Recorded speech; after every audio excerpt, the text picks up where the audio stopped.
show that was very unique in its construction in that it was about ghost stories. How many of you have heard of ghost stories about Miami University? Okay. This was a play about those ghost stories. And it started with a scene on the plaza in front of the building. You can see the big sculpture in the middle of the plaza out in the courtyard. What do we call that place? The green? The quad. In the middle of the quad, there's this big sculpture. So this is the performers down here. We have portable lighting we brought out and set up every night, except for the night we had the hurricane. We had a storm one night. It was crazy. So the performers came out and performed, and the audience stood on the steps of the theater.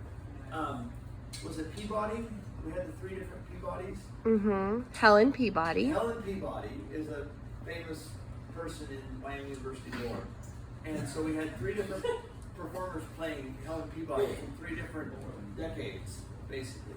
And so after this scene, they split the audience up into 3 different groups, and each one of the Helens led a group of performers, or led the audience to different locations. And does everybody know where the Secret Garden is? If you go into the CPA and you go out between the parking lot and the what used to be the library, there's like a brick wall and there's like a little garden there. It's called, we call it the Secret Garden. This happened in the Secret Garden. So Helen would lead a group of, lead the audience in here, and they would gather on one side of the Secret Garden, and then the performers would come out and perform this scene about a missing person. Yes, this is the story of Reed Hall, right? The handprints that appear on the glass door in Reed Hall. If you've heard the ghost stories. This happened. This was happened in Sowers Recital Hall, but we didn't have full access. We didn't have full use of the space 24/7. So all this scenery had to be taken out and put back in every day.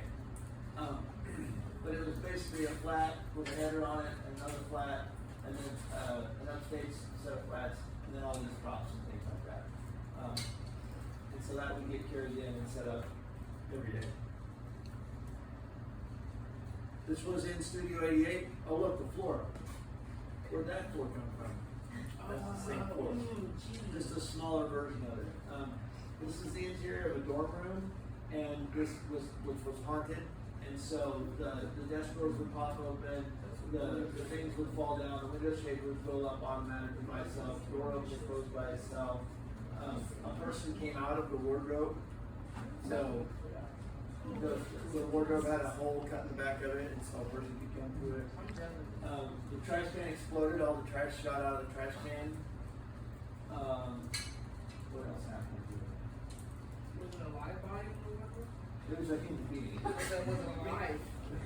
Yes. Yeah? It was a Helen. It just had a, This is the Helen Peabody Helen? house. Oh, that's right. Yeah, this is Helen Peabody is trying to teach these young men to stop being assholes. Yeah. Yeah, that's her whole deal. That's the whole deal. Yeah. She was very much like influenced in culture with the men. She was like just about time. She hunts me about her and hates things. Oh, and then the lamb fell off the desk. The lamb fell off the desk. What ghost story is Many things happened. Oh, the one in Sowers. Oh yeah, in Sowers. I thought there was another picture. Give me a minute, There I'll was another remember. scene from this.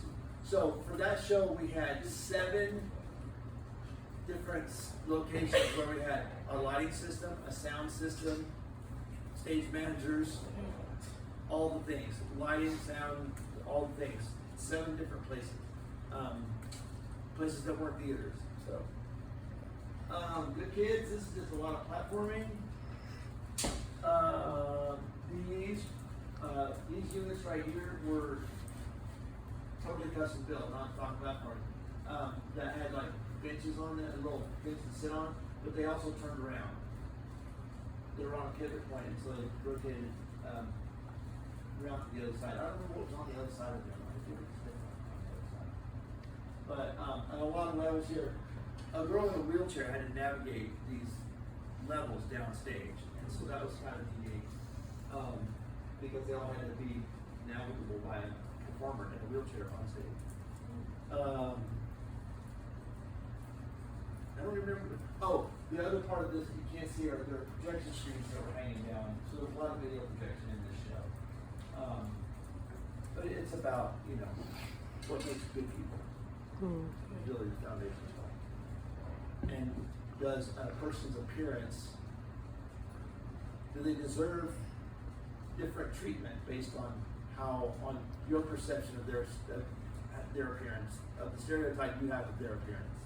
That kind of thing. When we get good again, this guy is the ringleader of a college paper writing operation. Somebody needs a paper for a class, they come to him, they pay him a fee, he hires other students to write papers to sell to these other students. And he's operating out of the back corner of a coffee shop. And what's the first rule of Fight Club? So the first rule of this operation is you don't make eye contact, you don't look at each other. And so in this moment, he's horrified because they're both looking at him. So they sit next to each other and talk, but they don't actually look at each other or interact. That's one of his big rules. So. And this girl, she's really smart, but she's out of money, and so she's just trying to make money. And so it's about the morality of what she's doing to make money, that kind of thing. This was a coffee shop that we set up down in Studio 88, and it had a big wall, which was, I think we actually had some stock flats. We might actually be able to find, this was wallpaper that we printed with a large format printer and then pasted on the wall. And then distressed it, I guess, maybe aged it, added depth to it by painting it once we put it on the wall. You might be able to find a flat over there in the corner, in the pile of flats that still has that wallpaper on it. And a window, an alleyway behind it. There was just a brick wall back there, but we frosted the windows and they made it look like there was something out there, and it wasn't. She kills monsters because everything was so complicated and convoluted.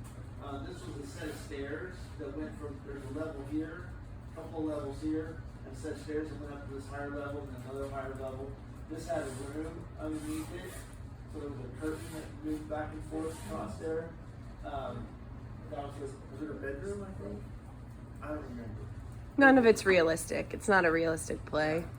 And then more platforms down, and then the stairs here.